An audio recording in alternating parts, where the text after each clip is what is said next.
What it do? Bedtime crew. Hey man, listen, today I am finally here with my full card predictions for UFC 322. I'm rocking the crafty fucking JDM rash guard, but I'm here to give you my complete unbiased breakdown of the entire fight card. This is a generational pay-per-view. I'm canceling family events. I'm fucking switching up on all of my day ones to make sure that I do not miss this entire card start to finish. I mean, obviously, we got bloody JDM versus Makhachev. We got Valentina versus Whaley. That's the real main event, dude. We got Sean Brady, Michael Morales, Benil Darush, Benoit Scam Denise, Leon, bro. I truly believe I can win the bout. He's fighting CP, Bot Nichols on the card, picking berries. Soukav on here, Robocop, Tracy Cortez, Cody Haden, Malcolm Wellmaker, and the rest are nobodies. But hey, man, let's get into this. Starting things off on the early prelims, the first fight of the night, we've got Vyacheslav Borchev versus Mateus Camilo. I'm going to go with Camilo to win this fight, probably via finish. I've been picking Borchev for like 3 or 4 fights in a row, and he's just been losing again and again and again. I feel like he has a very deceptively bad record, even though he's actually pretty good. He's pretty powerful. He's a good boxer. Camilo, he's a bit younger. He's coming off a submission loss in his debut, but like I said, I feel like Borchev is on a bit of a decline, and Camilo, maybe the UFC debut is one thing, but I think that he's coming from a pretty good team, Nova União. He trains with all of those guys out in Brazil, and I feel like he's going to win this fight probably by, I don't even know, dude. I'm going to say submission. I think he'll just go out there and rock Borchev somehow and get a submission. I just feel like he's been on a bit of a decline, but I don't know. I could see Borchev winning. I don't really give a fuck, to be honest. Next fight of the night, we've got Baisango Soukav versus Eric Mechanico. I'm going to be going with Soukav to win this fight. I'm going to say he wins this by TKO. I'm going to say he wins this fight by like ground and pound TKO. I think that he has good kicks. I think one thing you'll see when you rewatch some of his fights, he has really good kicks, front kicks to the body, head kicks up top, good leg kicks. He actually managed to injure Tom Nolan with a leg kick on, not Tom Nolan, by the way, Eric Nolan, not the GOAT, Tom Nolan. Eric Nolan with a leg kick on the inside of that knee, injured him pretty badly, led to the finish. I think he'll use his reach advantage and just chop calf kicks, front kicks, head kicks, do his little like emotes on Mechanico.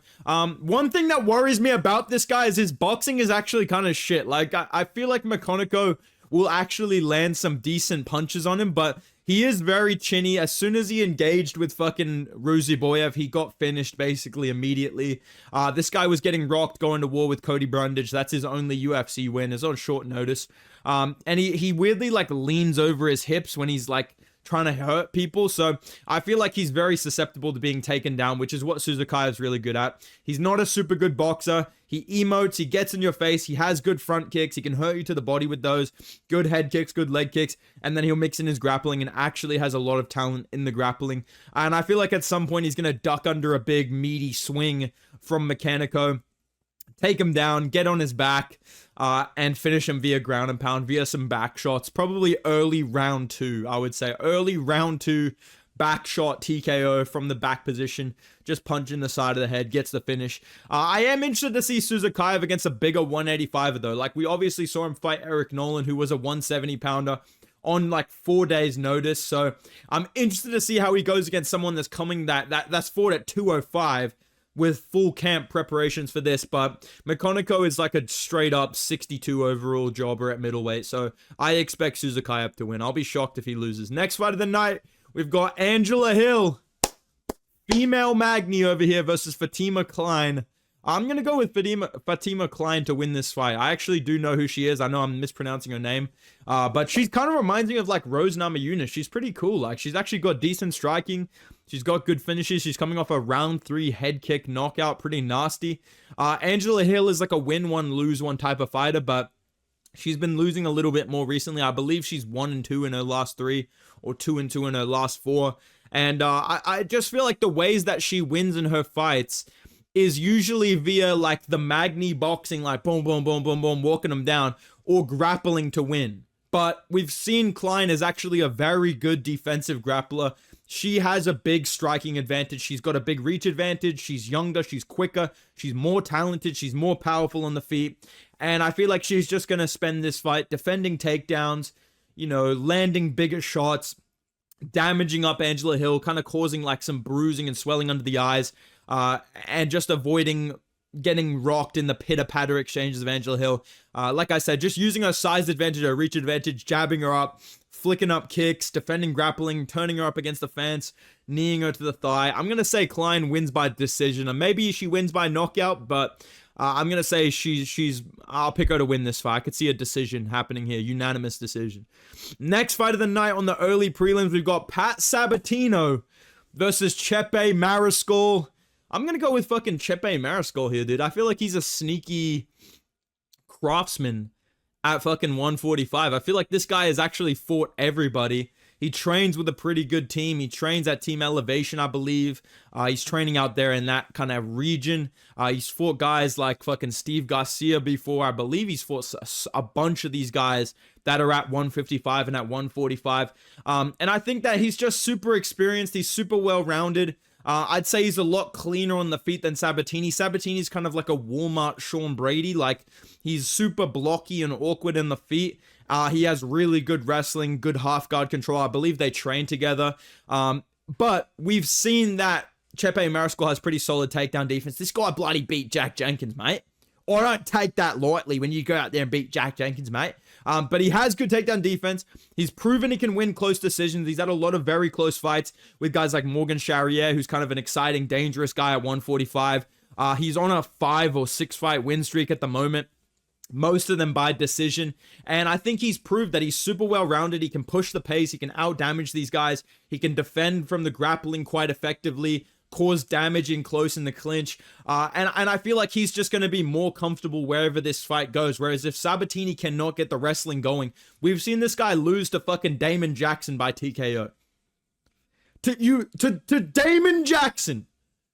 And Chepe Mariscol beat Damon Jackson. I'm just going to say that. And you can do with that what you will.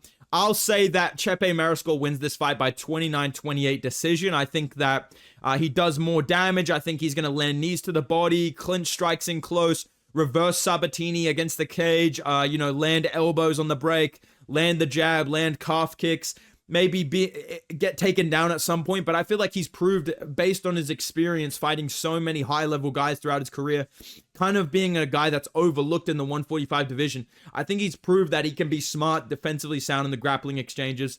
Sabatini's super dangerous if he gets on top of you in the half guard, similar to Sean Brady, like I said, but he is a little bit of a midget at 145, dude. And he's a little bit chinny, and I think Chepe Mariscol's a fucking blockhead, and he's going to win this fight by 29-28 decision, all right, dude? That's my pick for this insane matchup, all right? Now, headlining the early prelims. Now, this is what I want to fucking see, baby. Kyle Dawkins versus GM3. Voices in the air. Like, this is the type of matchup I'm waiting for, dude. I'm going to pick Kyle Dawkins to win this fight by knockout. I know that this is basically confirming GM3 by round 3 submission that we are all picking Kyle Dawkins, but I'm sorry, dude. GM3 looked like complete shit in his last fight. And there's nobody that knows that better than me because I fucking picked him. I picked him to beat fucking Michael Olejniczak. All right, I'll own it. I'll accept it. I was wrong. I've made a severe and continuous lapse in my judgment. I'm not picking GM3, dude. I can't do it. Okay? And I know, like I said, I know this confirms basically that he's going to win. But he just looked fucking atrocious. Like, he genuinely just has no heart, no dog. He's slowing down somehow. He was never fast. He's slowing down even more. And Dawkins is a really good grappler. Like, I think that Dawkins is super well-rounded. He's just chinny. Like, that's kind of his weakness, is that he's just chinny and just kind of not super physically imposing. But against GM3, I think he will be. I think he'll defend an early takedown attempt. And I can honestly see it going like this. GM3 just going at range, just doing his little fucking meershot shuffle, and then shooting a takedown and just flopping onto his back like a cat, licking its fucking foot or some shit, dude. And just getting flatlined with fucking elbows. I think that's what's going to happen. I could see Dawkins threatening a Darce choke as well. He has a really nasty front headlock game. We've already known this when he was in the UFC previously, that he has nasty jiu-jitsu. But yeah, he's become a lot more violent, a lot more of a finisher with the striking and more of a TKO type of fighter. We saw him knock out Michel Pereira. GM3 is not beating Michel Pereira, dude. I'm just going to be real. Like, GM3 would lose to Michel Pereira, in my opinion. So I think that GM3 shoots a shitty takedown, gets threatened with a DAS, rolls to his side like a cat, and just gets elbowed and finished via ground and pound TKO in the first round. I feel like we could see a GM3 retirement here. Like, I hate to talk shit on the GOAT GM3 because I love GM3. Like I said, I picked him last fight. So I don't want to hear shit that I'm like a hater of GM3 or whatever. I just feel like the GOAT is finally slowing down. The GOAT is finally showing mercy on the middleweight division after years of dominating these frauds and just fucking like ruining careers. Like, I think he's finally starting to slow down. So I'm going to say Kyle Dawkins takes his place here and wins by round 1 TKO. Let's move on to the main prelims. And the first prelim to discuss is Malcolm Wellmaker versus Cody Haden. I'm picking Cody Haden, dude. I don't give a fuck, dude. I'm picking Cody Haden, mate. Mate, Cody Haden by unanimous decision, mate. Alright? I saw this guy fight back at Eternal back in the fucking day. Alright? He's winning this bloody fight. I like Cody Haden. I feel like he's a guy. I'm not trying to hate on you guys, but I genuinely feel like there is a big majority, there is a big group of people like talking about this fight that genuinely think Cody Haden is Colby Thickness. I'm not even trying to I'm not even trying to joke. I'm being dead ass. I dead ass think there's human beings talking about this fight that seriously think this guy, Cody Haden, is the same guy that fought Alexandre Taporia and Musasa or whatever his name was. Cody Haden's fucking good, dude. Like, he's beat Billy Brand, who's one of Peyton Talbot's best regional wins, smoked him, submitted him, outstruck him as well. Dan Argueta on short notice, Dan Argueta's a better win than fucking Chris Matinho, dude. And the other cans that Malcolm Wellmaker has fought in the regional scene, bro. Cody Haden's one regional loss was to Steve Erceg, and it was a close decision, okay? If you know ball, you know ball, dude. Cody Haden is actually a really hard fight for Malcolm Wellmaker. Now, obviously, yes, I could see Malcolm Wellmaker landing a KO shot, but I'm going to say Cody Haden wins this fight by decision. I think that early on, he's going to be smart. He's going to use his jab, which nobody has really used against Wellmaker as a fucking jab in the UFC. And I think he's going to show good defense. I think he's going to make Wellmaker miss early on. And I expect Wellmaker to be going out there swinging big shots early on. He throws really good body kicks to cause you to kind of drop the hands and sets things up. And one thing I'll say about Malcolm Wellmaker, he's not a blockhead. Okay, he's not just a flukester. He actually is really slick with his stance switching, and that's what leads to his KOs is his footwork and switching stances. He did it to Cameron Simon. He went to the southpaw and bombed him with the right hand as like a counter check hook.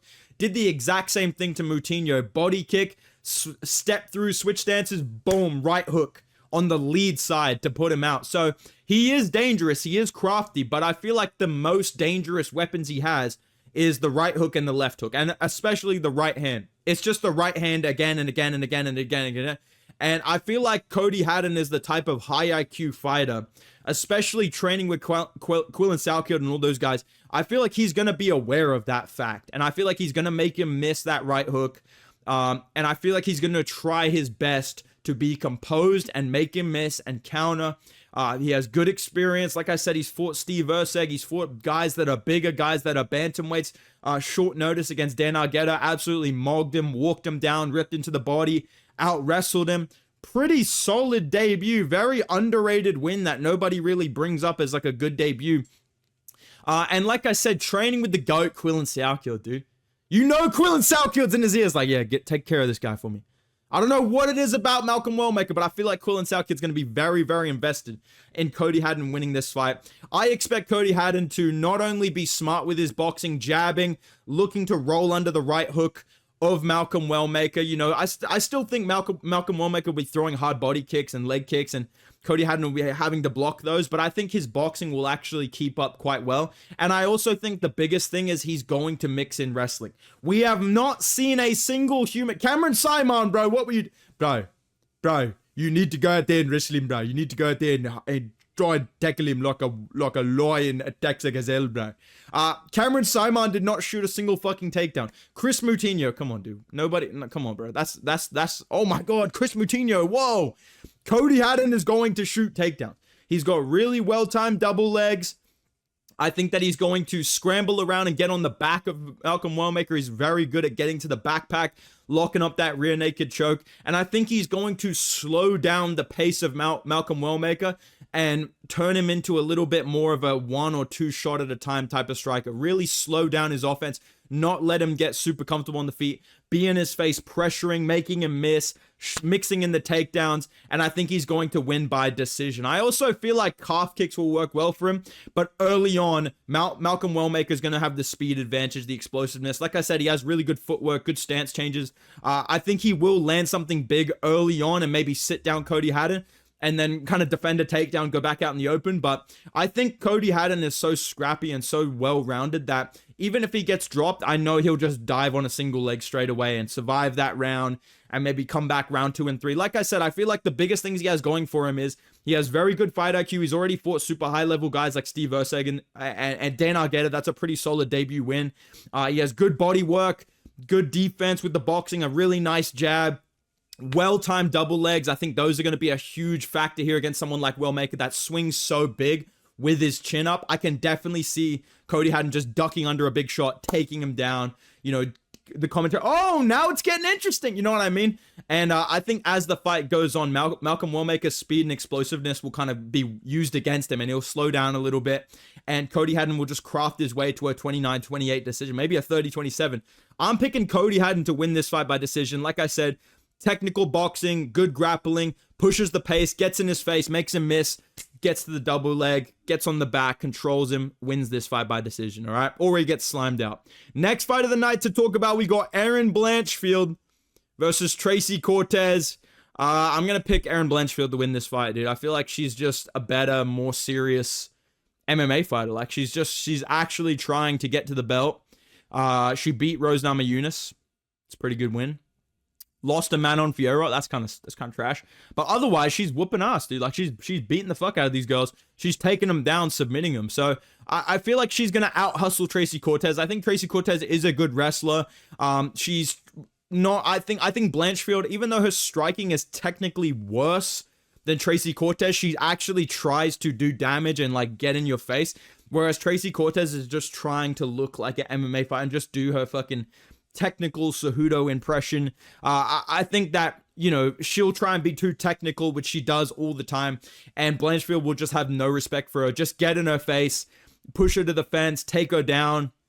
Tracy Cortez, if she gets takedowns, I think Blanchfield will do well to reverse position. I think it'll be a close fight. I'm going to say Blanchfield wins by 29-28, but I think she's just going to outdog Tracy Cortez. She's going to be more aggressive on the feet, more looking to do damage. I think she'll out-hustle in wrestling positions and just look to land more damage, look for submissions, not try and make things technically perfect. I think she's more serious about all this. And she's beaten better competition and had closer fights with the people that she's lost to. So I'll say Erin Blanchfield wins this fight by decision, all right? Next fight of the night, we've got Roman Copylov versus Gregory. Dude, Roman Copylov, man. People forget, man. This guy's going to beat Whitaker and Adesanya, man. I'm picking Gregory Rodrigues. I'm going to say he wins by standing TKO. I'm going to go full MMA guru here, dude. I'm going to go Gregory Rodrigues TKO up against the fence, dude. I'm going to get crafty with it. I'm going to say Gregory Rodrigues gets in Copylov's face, pushes him back, and starts to beat him up with knees and elbows and nasty uppercuts and body shots. Because I feel like when Copylov wins, it's because he has control of the range. He can get comfortable. He can throw his kicks. He can feint on you and boom, whip things up top. He can land his jab. He can, you know, get combinations going. And he knows that he can either defend the takedowns of who's against him, or he won't have to worry about them at all. But when people bully him, when people get in his face and bully him and pressure him, like Paulo Costa and like Anthony Hernandez, he does just wilt. Like, he does just get pushed back and get mogged. And I think RoboCop is a mega mogger. He's going to bully him, dude. He's going to get in his face. He's a big roid monster.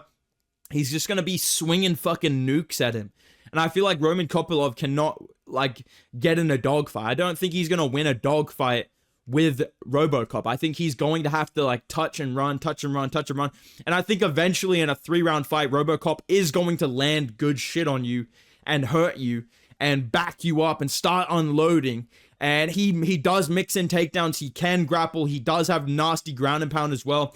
I just feel like RoboCop is too physical and too powerful, and I feel like he's going to, you know, swing for the fences, land hard calf kicks, land hard jabs to the body. Like I said, he will mix in takedowns. I see him mixing in takedowns up against the fence, you know, breaking away, boom, boom, boom, couple punches up against the fence, you know, looking for the clinch, landing big elbows, good knees to the body.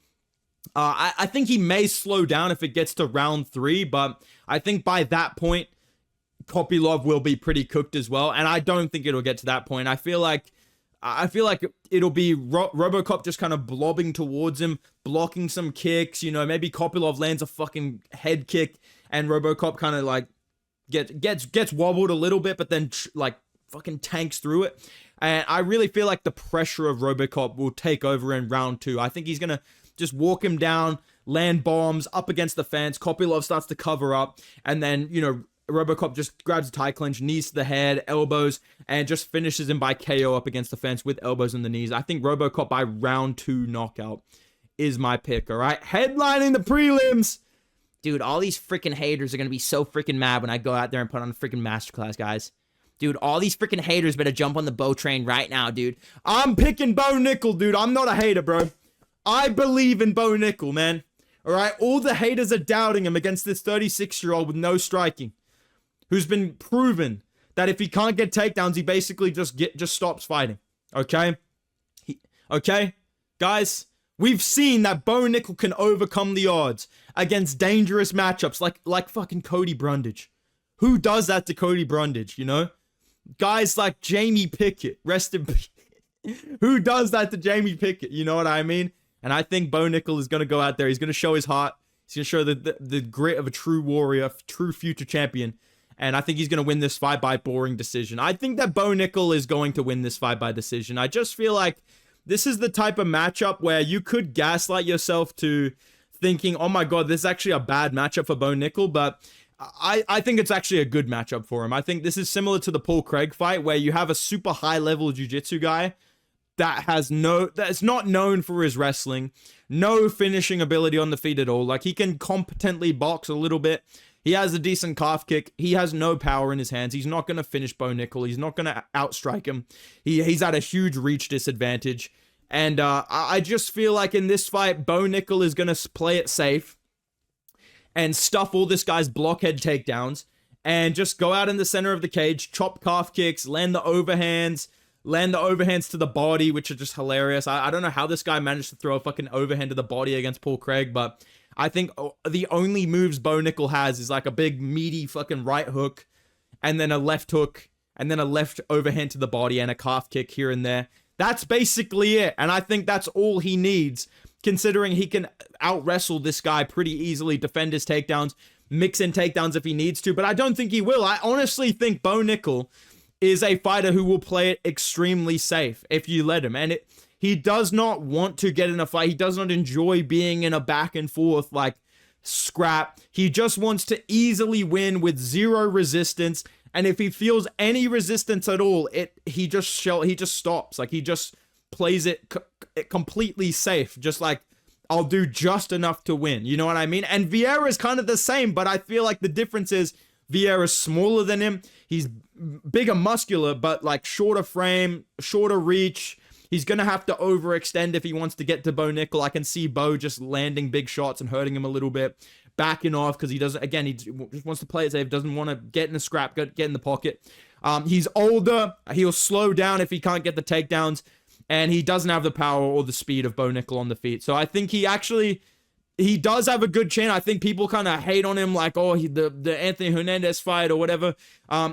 I think he actually does have a good chin. I think he actually will grit his way to a decision if he loses. Like Vieira actually will tough it out and just stand there and just survive, even though, you know, he did kind of get mogged by Anthony Hernandez. I think he'll survive this fight to a decision. I don't think Bo Nickel is that good. I don't think Bo Nickel's going to be fucking tagging this guy up, dropping him left, right, and center, mogging him. He's not going to take those risks. I think he's just going to play it safe outstrike him barely, like just jab, move his head, you know, not engage for a little bit, boom, overhand, just use his speed and his range control and the fact that he can defend the takedowns basically pretty easily. And I think he'll win by boring 30-27 decision, similar to the Paul Craig fight. I don't think this will be an impressive performance.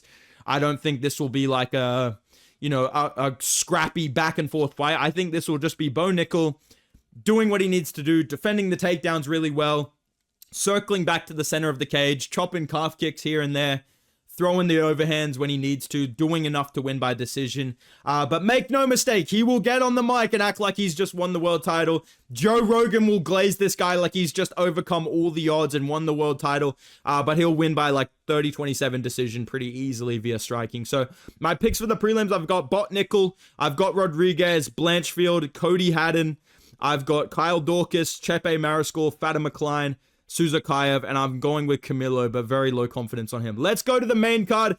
First fight of the night, we've got Beneil Dariush versus Benoit Saint Denis, and I'm going to go with Benny Dariush by decision. I know that BSD is coming off a little bit of a good run right now, but I haven't forgotten that you got absolutely demolished by Renato Moicano, brother. I didn't forget, man. I didn't forget. And I'm sorry, but beating Kyle Prepolek and Mauricio Rufy, two unranked guys, where one of them is short notice and not ranked material whatsoever, and he was still rocking you on the feet in round 2. Cool, good win. And then fucking Mauricio Rufy. I'm sorry, dude, but Mauricio Rufy fought so fucking badly in that fight, and he still managed to reverse position on you and defend most of your takedowns, but gassed out through the process of doing that. Beneil Dariush is not getting done like that, dude. If you're beating Beneil Dariush, it is via putting him out cold with a straight punch up top or a big knee up the middle or something like that. When have you ever seen BSD throw a straight punch? Please tell me. BSD does not throw straight punches, bruh. Literally, when Dariush dies, it is via straight punches to the face. Arman Saruki and Renato Moicano, they both dropped him with the straight punches, you know what I mean? Like, Gamrot's rocking him with that shit. Oliveira, boom, right hand, follows up with the head kick. When have you ever seen Beneil Dariush just put BSD put a punch on someone's face and they've gone down? He has like, his hardest strikes are his elbows and his knees and his kicks, right? But BSD, I just feel like his striking is so shit, and I'm not going to pretend all of a sudden now it's good. I think that Dariush is way more experienced than the guys that BSD has beaten recently. He's just a way better grappler too. He showed that he can out-wrestle and out-scramble Moicano, who put Benoit Saint Denis through a fucking blender. And I think the chin narrative with Dariush after seeing the Moicano fight is kind of overplayed. Like, again, BSD, who is he chinning with his hands? Nobody, right? That's where he likes to get, is close enough here with elbows and punches and then shooting takedowns. Good luck taking down Beneil Dariush with your telegraphed blockhead wrestling. I don't think it's going to happen. And if, like I said, if Rufy can reverse positions on you, but for some reason decides to stand up, Beneil Dariush, if he reverses position, when he reverses position, he will blob you down. He will keep you there. He will out-scramble you because he out-scrambles basically everyone that he fights. That's a fact, right? And like I said, Beneil Dariush's biggest weakness is the chin narrative. He got dropped for a split second by Moicano, immediately scrambles, gets back up to his feet, and proceeds to win the fight, landing good kicks at range, getting takedowns, cardio-mogging Moicano, blobbing him, out-scrambling him, out-wrestling him. Again, this is the guy that put BSD through a fucking blender in one round, dropped a 10-6 on his head.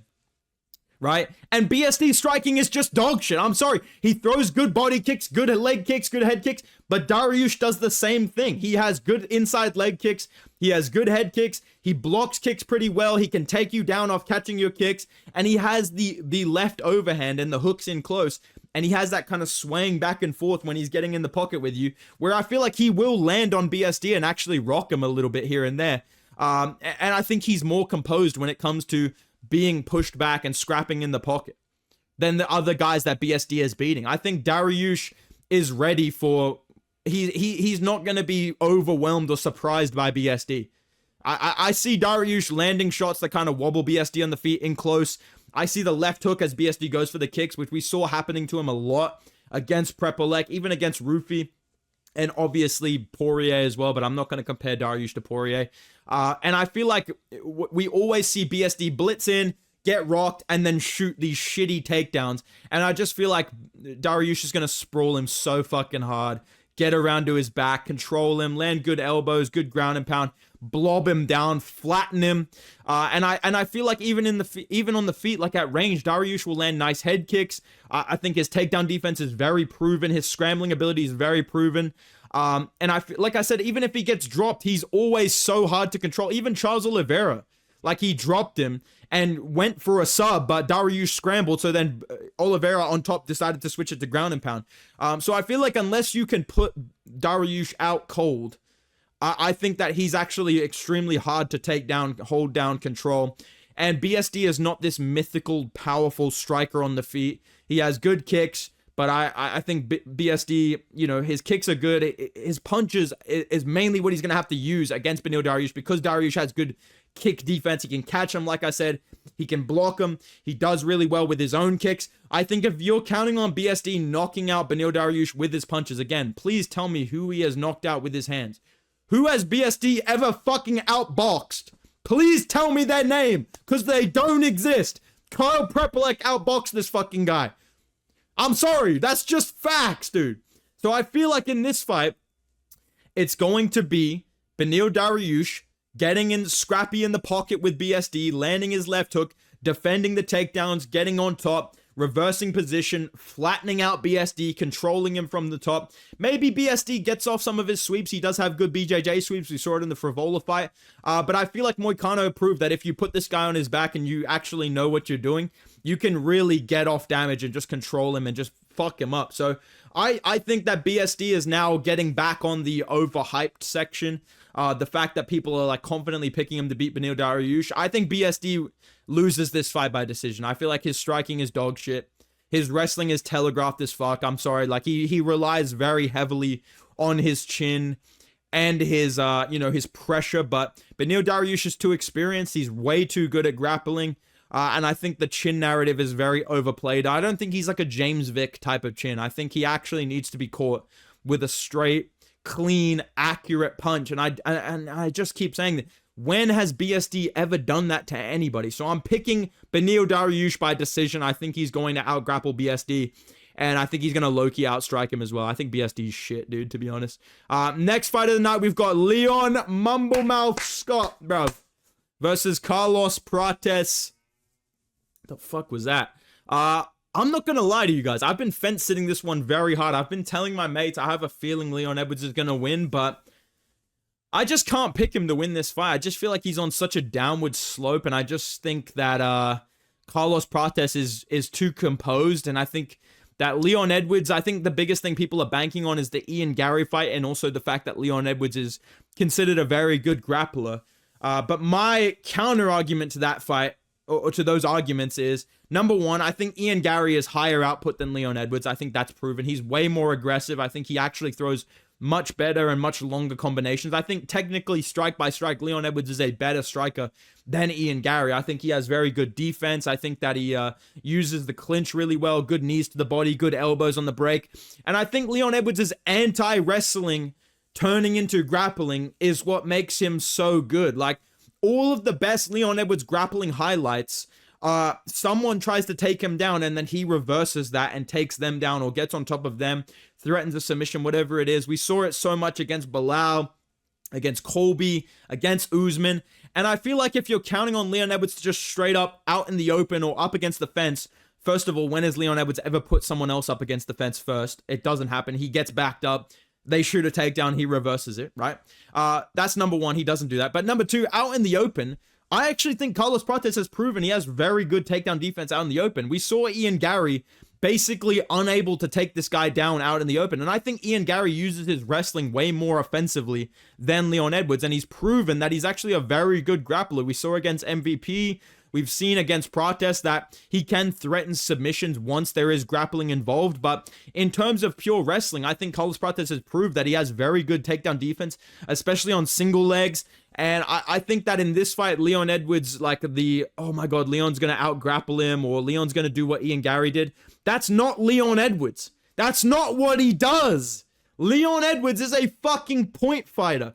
And if you point fight with Carlos Prates, who has nuclear KO, one-shot, walk-off power, and you're Leon Chinny Edwards, who got rocked by fucking Bilal Muhammad, I think Leon Edwards is getting slept in this fight.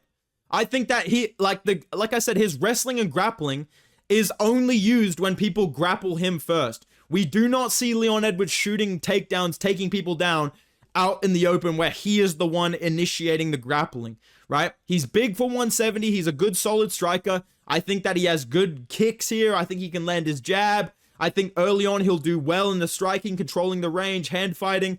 Prates usually starts out a bit slow, right? But the thing that this comes down to is, number one, Leon Edwards, I don't think he's going to initiate the wrestling soon enough. He has low fight IQ. He does dumb shit every single fight. And he just has no dog in him, dude. He literally gets wobbled or dropped every fight. He does dumb shit in these fights. And I think Prates is just too sharp and just too focused and just too prepared. Like, I think him fighting Ian Gary and losing to him is a good thing going into this fight, because he's now experienced someone that can strike really well at long range and mix in the grappling. He defended all the takedowns pretty well. He almost finished Ian Gary at the end of that fight. And I think in this fight, we're going to see Leon Edwards start out well. I think he's going to use his clinch a lot and look for knees to the body and then try and run away and land kicks and all that stuff. I feel like eventually Prates is going to track him down to the fence, where Leon Edwards puts himself so much. He backs himself up against the fence. And I feel like when you have two low output fighters, because Leon Edwards is not Ian Gary. He's not high output. He's not aggressive. He will just like go tit for tat, like jab, outside leg kick, move around. Like all of his fights, the significant strike numbers are so fucking low. Same with Prates, except the difference is Prates has KO power. Leon Edwards has no KO power unless he's fluking a head kick.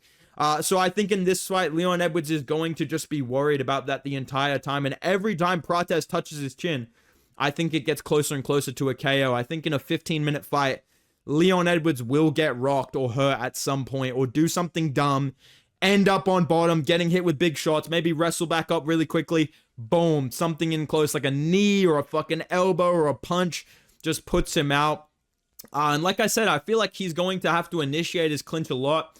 And then, you know, I see Prates landing big knees to the body in close like that. I feel like Leon will land some elbows on the break of the clinch early on. And like I said, I feel like he'll be winning, but eventually he's going to get pushed back to the fence. I think he's going to shoot a shitty takedown and get defended and maybe get hurt via ground and pound, get back up out in the open, get pushed back to the fence. And I feel like Leon Edwards is going to get slept up against the fence. I think Prates is going to land like a knee up the middle or a fucking uppercut or a fucking left hook or something like that. I don't know. Something like that, dude. I feel like I could see Prates like looking low to touch the body with his right hand. Boom, big left hook. Just putting out Leon like a Khalil Roundtree type knockout. Like what happened to Khalil against Yuri. I feel like that is what's going to happen to Leon Edwards. Round 2 of this fight. I'm picking Prates by knockout. Next fight of the night, we've got Sean Brady versus... Bro, I'm not getting slept, bro. Shut the fuck up, bro. We got Sean Brady versus Miles Morales. This is a risky one, dude. I feel like Michael Morales has a very good chance to win this fight. I'm going to say Sean Brady does win this by decision, though. I don't think it's going to be a very good performance. I do think that he will get rocked badly at some point, like I said in my prediction video. But I just feel like he has good fight IQ. He's crafty. He's super well-rounded. He's a very good wrestler. I think his striking is competent enough to, you know, mix things up and then get the takedowns that he needs. I don't think he's a complete scrub on the feet. And I think Michael Morales is just a little bit too wild, and I feel like he just makes mistakes and just overextends. And, you know, he's been able to use the physicality and his power, and he does have solid anti-grappling. I think that will be interesting to see in this fight.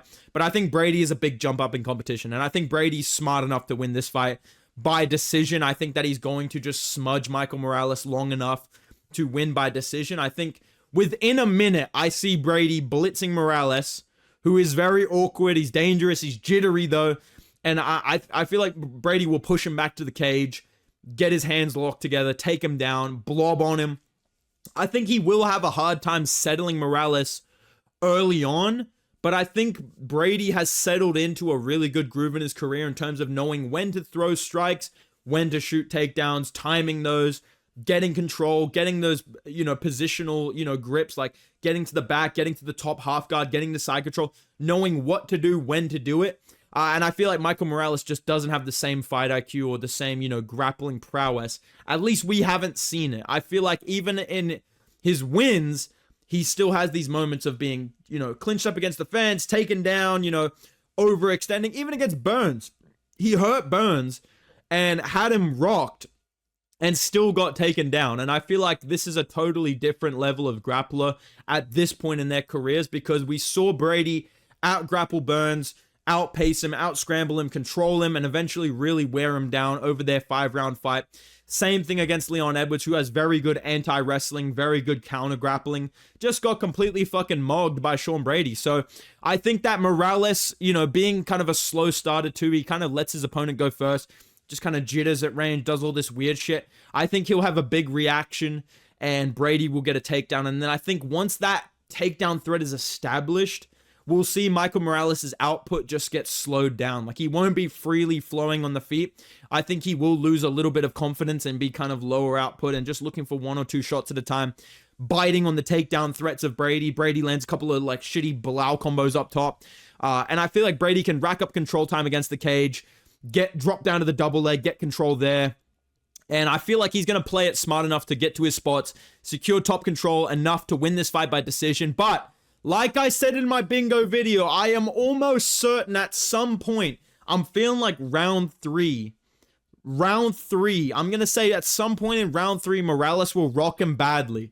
And all of our parlays will flash before our eyes. I definitely feel like he's going to land a big right hand, and we just see Brady just shut down for a second and then shoots a takedown. But like I said, even when he had Burns wobbled, Burns was able to duck under his punches, take him down, get him to the fence. And I think Brady's a little bit more physically imposing than Gilbert Burns. He's not a former 155er.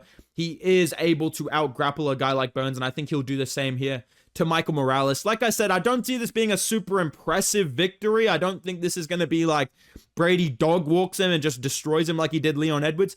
I think he just kind of has to smudge him and just has more like experience at this level and more tools and just being the older, wiser kind of fighter, not really relying on physicality as much.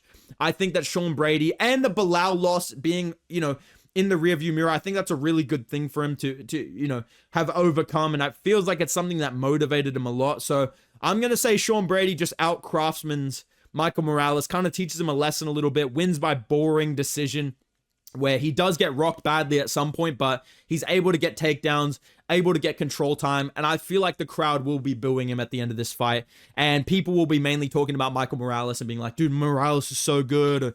And you know what else this will fit? This will fit the agenda when we get Sean Brady versus JDM, and I can be like, this guy struggled with Michael Morales. Imagine JDM gets back up, But yeah, I'm going to say Sean Brady does win that fight by decision. Co-main event, I'm super excited for this. Valentina Shevchenko versus Weili Zhang for the flyweight title.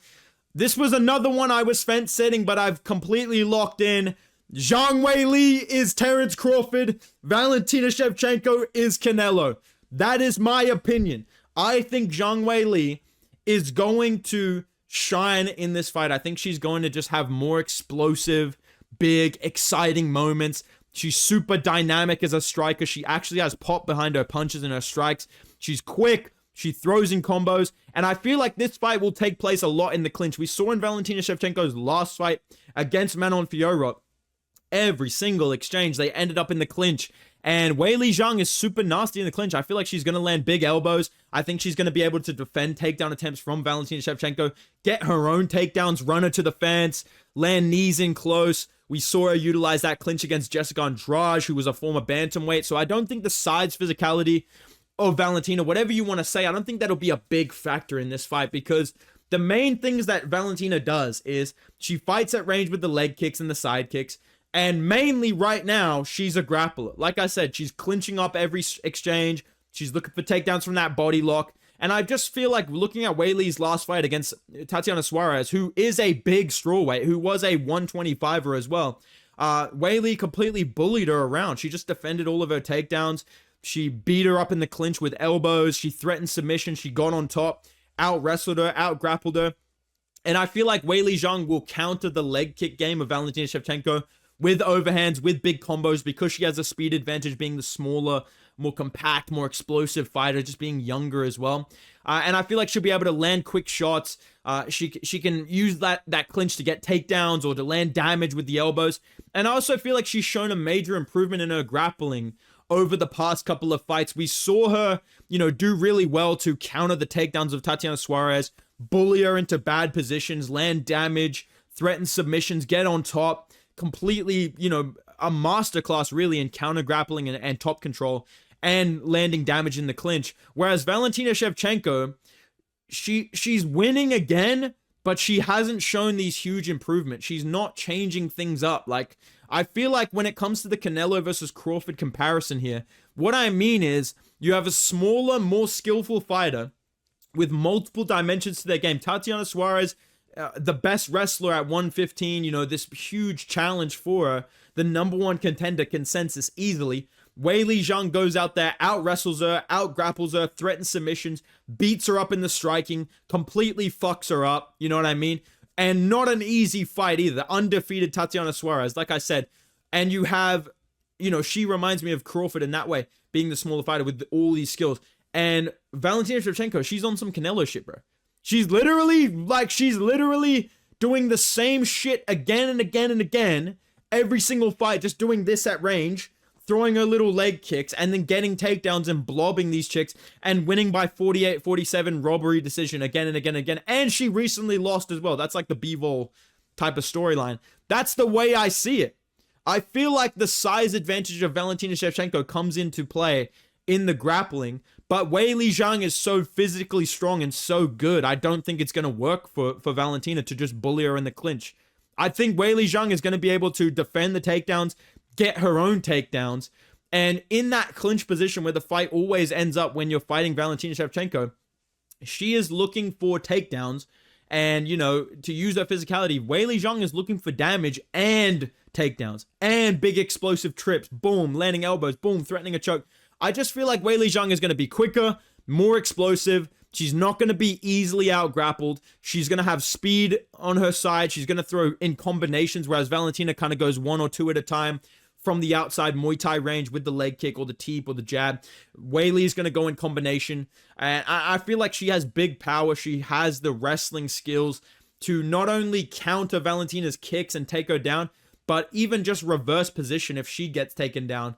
And I feel like she's just going to out-hustle Valentina in the clinch, do damage. And I think Weili's going to win by like 49-46 decision. I really feel like if there's a finish, it's from Weili Zhang. I feel like she could lock up a submission in this fight. But yeah, I think that she's going to be pretty explosive and pretty exciting in this fight. I think she's going to make Valentina Shevchenko look a little bit older than her, even though they're only a year apart. I feel like Valentina Shevchenko has had way closer fights with lower level competition, and I feel like Weili Zhang has proven over her last couple of fights that she can out-grapple these people that are bigger than her, that have a wrestling advantage. At least that's how it seems, and do damage in close in the clinch, and have great combinations out in the open, and counter those leg kicks really well. Yeah, I think Weili Zhang is going to win by 49-46 decision, all right? And main event, we've got fucking JDM versus Islam Makhachev, mate. I'm picking JDM by decision, okay? I think early on, Islam Makhachev has his best chance to win this fight. I think within those first 2 rounds, that is where Islam will be most dangerous. In those scrambles, you always have to give something up when you're scrambling, right? That's one point that I saw Kenny Okoye make that I think is actually a good point. I know some of you guys can't believe I'm saying that right now, but that's true, right? But I feel like JDM, his scrambling is so good, and his takedown defense is proven to be so good, especially in his last fight against Bilal Muhammad. I feel like he really does have the style to overcome Islam. I feel like people are just not talking about these Volk and Poirier fights enough. And when I look at those fights, which are his hardest fight, and surprise, surprise, they're 2 strikers with full camps prepared to fight Islam Makhachev, and these are the guys that are defending takedowns, reversing positions, utilizing those momentum switches to beat up Islam Makhachev, do damage on him, put him on the back foot, send him back in a straight line. And JDM is built to do that, except he's bigger, and he's in his prime, And he's not a fucking featherweight or a fucking lightweight that's on the verge of retirement. He's coming in dangerous, yeah? That's it, dude. I think he just has the style to do this. I think he's proven he's extremely hard to control. You can say what you want about his takedown defense. You can point to all these other fights where he got taken down. No one is able to consistently control JDM and hold him down. And if they can control him somehow, like Gilbert Burns is the only one I can really think of that was able to do it. They cannot let Gilbert Burns land 0 damage, threaten 0 submissions, and as soon as he lost JDM and tried to get him back, boom, he gets a knee up the middle. He gets flatlined out cold, right? Belal Muhammad, a way better wrestler than Gilbert Burns by a big margin as well. Proven when they fought, he stuffed every single takedown attempt of Burns badly, right? He could not take down JDM to save his life. The only takedown he got, well, I shit you not, is from JDM attempting a takedown of his own and getting reversed on some Leon Edwards shit. But other than that, up against the fence, could not take him down, no matter how hard he tried. Once he got a takedown, got to a great position, got reversed, lost JDM, and got backed up with the change of momentum and got beat up badly.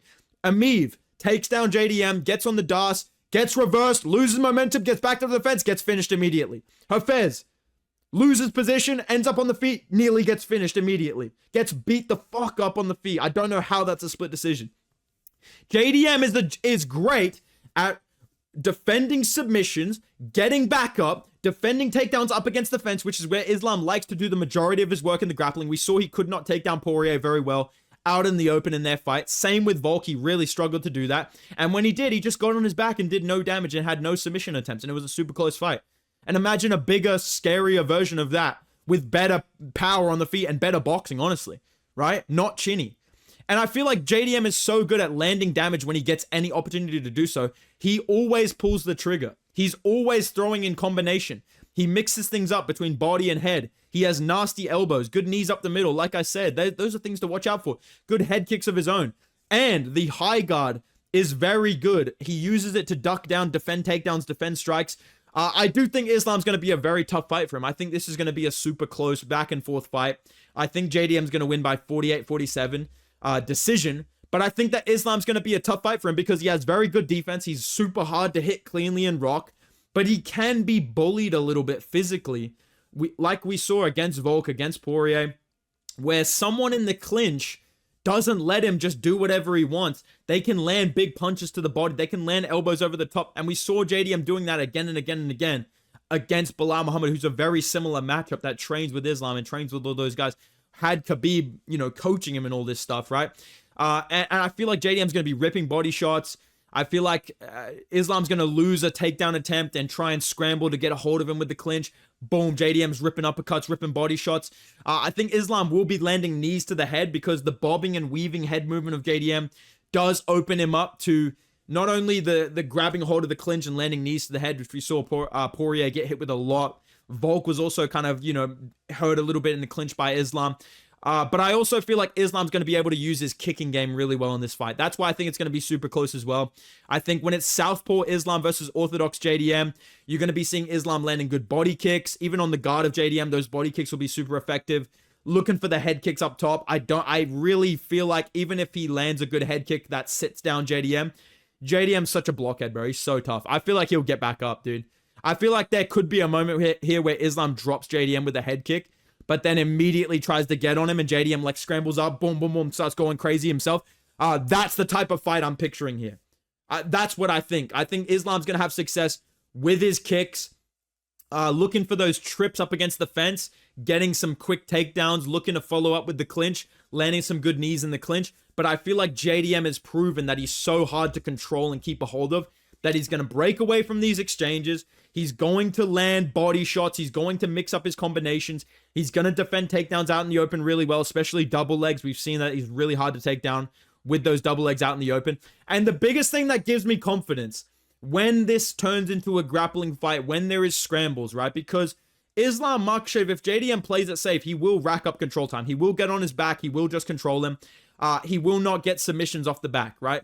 The biggest threats that Islam has is the Das choke and the Kimura, right? These are the best weapons of Islam. He does not finish people otherwise usually, right?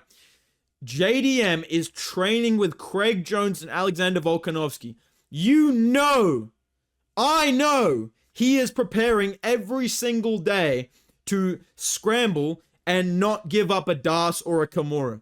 Every single day, I know he's working on these specific positions because of the work that he's doing with Craig Jones in the camp, with Volkanovski in the camp. And that gives me confidence. And I feel like this fight is going to be a mix of the Belal and the Poirier fights, which is why in that other video I did breaking down this fight, which you should go check out if you haven't seen, those are the two fights that I showed the most footage of, because I see Islam trying to push JDM back with his fucking goofy little blitzes, trying to use the cage early on to get takedowns. JDM defending well, maybe giving a knee down to the cage. Islam kind of gets on his back for a second, but then JDM breaks the grips, goes back out into the center, and starts landing combinations. Jab to the body, boom, uppercut. Flashes the knee, boom, head kick. Islam lands a good kick to the body, a couple of jabs, right? And I feel like Islam will be forced to stand with JDM a little bit too long, and JDM will do more damage. He'll have success on the feet with his body shots, countering the clinch attempts of Islam Makhachev. And I feel like Islam Makhachev will have good moments defensively and offensively with his kicks, with his jabs, you know, the inside leg kick as well. When JDM goes southpaw, I feel like he's a little bit more hittable for a guy like Islam Makhachev. And I feel like Islam Makhachev out in the open will struggle to get takedowns. I think he will shoot single legs. JDM will actually be prepared to defend them. Maybe Islam sits him down a little bit and looks for a choke or something like that. I think it goes back and forth of Islam looking for control, JDM scrambling back up. Islam maybe has a little success here and there, a little bit of control. JDM breaks away, reverses momentum, boom, starts ripping him to the body with combinations. Body, head. Boom, elbow on the break of that. You know what I mean? And I feel like when you look at both of these guys, JDM, as this fight goes on, and as Islam realizes, okay, I can't just take this guy down and submit him whenever I want. When they start to get scrappy, when the momentum changes, when JDM is like, you know what, I can survive with this guy, and gets back up and gets back to the striking, he will do the damage. He will be the one that's dogging it out, fighting, getting scrappy. And we see Islam Makhachev in those moments kind of go back. And JDM goes forward. And I think JDM will walk him down in moments, rip him to the body, rip him to the head, land elbows, and just do more damage. I feel like you look at the scar tissue that Makhachev has, he will be bloody, he will be cut up and bruised at the end of this fight. I expect Islam to get more control time than Belal, but I also expect him to get more damage on him than Belal. I feel like JDM will actually rock Islam pretty badly at some point. But like I said, I could see Islam landing a good head kick in this fight. I'd be worried about that if I was JDM, because you know what I'm saying? But I feel like all in all, JDM is going to do a good enough job to defend the takedowns, to scramble back up when he is taken down without giving up the Das or the Kimura. And when those momentum shifts happen, that's when he'll cause damage. And I think he's way better at causing damage. He's way better in a scrappy 5-round war, which I think this is what this fight will be. I think JDM wins a close decision here. 48-47, maybe one scorecard's a 49-46 if they judge it correctly, but this should be a generational pay-per-view, and this should be a generational main event. Let me know your predictions in the comments down below. If you guys enjoyed the video, drop a like, subscribe to the channel. I will be live during this, so you can see my live reaction when JDM fucking retains the belt, mate, and brings me in the cage. But yeah, otherwise, subscribe to the channel. Go follow me on Instagram and Twitter at Bedtime MMA. If you want to cop some Street X yourself, I'll put a link in the description down below. You can use code Bedtime MMA to get 10% off. And you can enter the giveaway on my channel as well. Go watch my other video about that. And yeah, boys, I'll see you in the next video, man. Goodbye.